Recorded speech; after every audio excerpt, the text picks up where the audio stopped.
In this article, we are going to learn how we can set up Metasploit 6 on our Android phones using Termux without rooting the phone.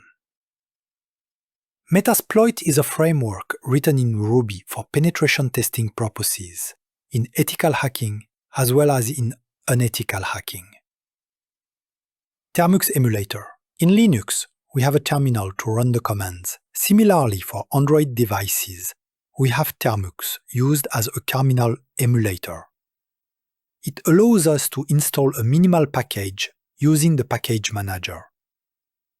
Installing Metasploit 6 on Android using Termux. Following are the steps to install Metasploit 6 on Android phone using Termux.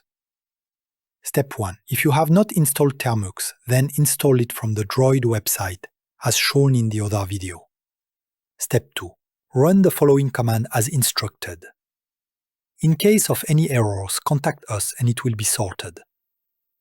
Install the required package using this command.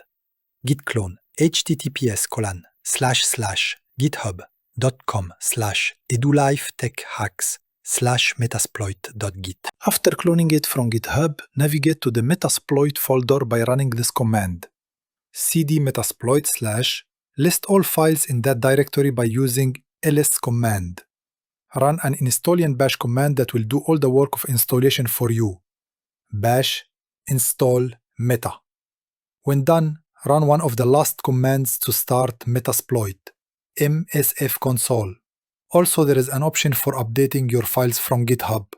Now, you are ready to generate payloads from Metasploit using your Android phone.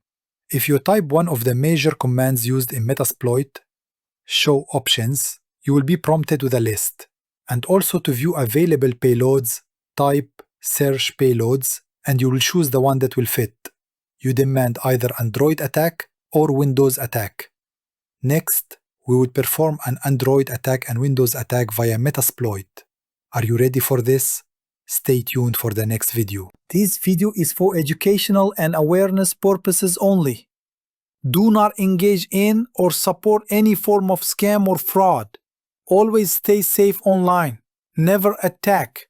Other Android and Windows users perform attacks using your own devices that will save you from being prosecuted.